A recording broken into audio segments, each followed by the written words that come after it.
For more on this, let's bring in Robert Driscoll, a former Justice Department official. Thank you so much for talking to us. First of all, I want to read to you a statement just released by Congressman Elijah Cummings, the ranking member of the House Committee on Oversight and Government Reform, issuing this statement just moments ago regarding the email chain between Donald J. Trump Jr.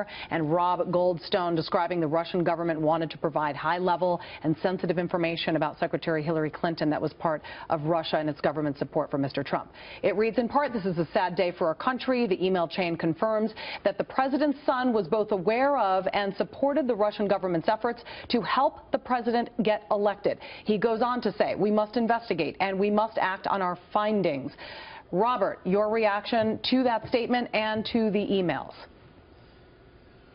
Well, I think the emails are problematic, more problematic politically than legally, because they contradict what's been said before by the administration that there were no contacts.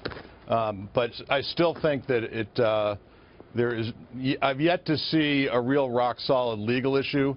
Although certainly I think politically it's very damaging to have the emails out that are contradicting prior statements. Okay, the lawyer who met Donald Trump Jr., Jared Kushner, Paul Manafort, her name Natalia Veselnitskaya, she says that she never acted on behalf of the Russian government. So she's not a government spy, if you will. She was a lawyer. She also says she never discussed any of these matters with any representatives of the Russian government. So you've got that. So then if that is the case, why should we care about this meeting? Well, I think part of it is that the meeting was represented as being essentially on behalf of the Russian government, or that the information was coming from the Russian government. It was part of a Russian effort. And so I think people will try to make hay out of the willingness to have the meeting. But I do think that at the end of the day, it's still very vague as to what possible statutory violations there would be. I mean, collusion in and of itself isn't a crime. There would need to be conspiracy to violate another law. And so this notion that there was a meeting, it may be politically unpalatable, but it's certainly not a crime that there was a meeting, or it's certainly not a crime to say, okay, I'll listen.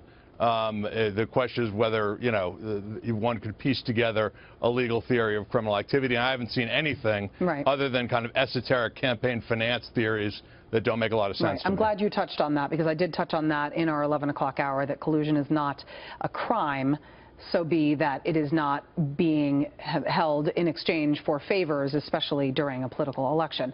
In the meantime, attorney for President Trump, Jay Sekulow, speaking out on former FBI Director James Comey's private memos. Listen to this. James Comey had conversations with the President of the United States. He wrote those conversations or put them into a memo that he typed in his government car on his government computer, put them in his government desk, and then when he got fired, he releases them to a friend of his, who then releases them to the New York Times. This was not just conversations, exchanging pleasantries. This was a conversation with the President of the United States. The classified information situation increases the level one more time. But look, at a minimum, he gave out information about a conversation with the President of the United States. Okay, meanwhile, a close friend to Comey speaking out, arguing with Sekulow that the memo did indeed contain information about a conversation with the president, but disagreeing by saying the information was not classified. So we don't know whether Comey personally kept all of his 7 presidential memos when he was fired from the FBI. 4 of them, according to The Hill, are classified. Congress now has the memos. The question is, did James Comey break the law, and could Special Counsel Robert Mueller investigate him? I think theoretically he did break the law. I think in this kind of case, it reminds me, frankly, of the Hillary Clinton situation a little bit, in that there's a technical violation made out, and it's really a question as to whether or not it's realistic that someone would be prosecuted in this circumstance.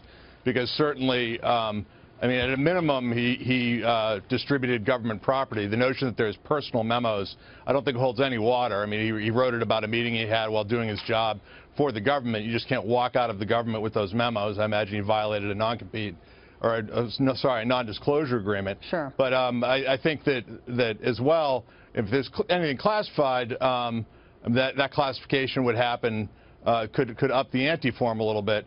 But again, in this kind of situation where it's a highly politicized environment, I don't think it's likely he gets prosecuted for it, but certainly he could be investigated, and there could be a theoretical case made out. All right. Robert Driscoll, thank you very much. We appreciate you coming on. Thank you.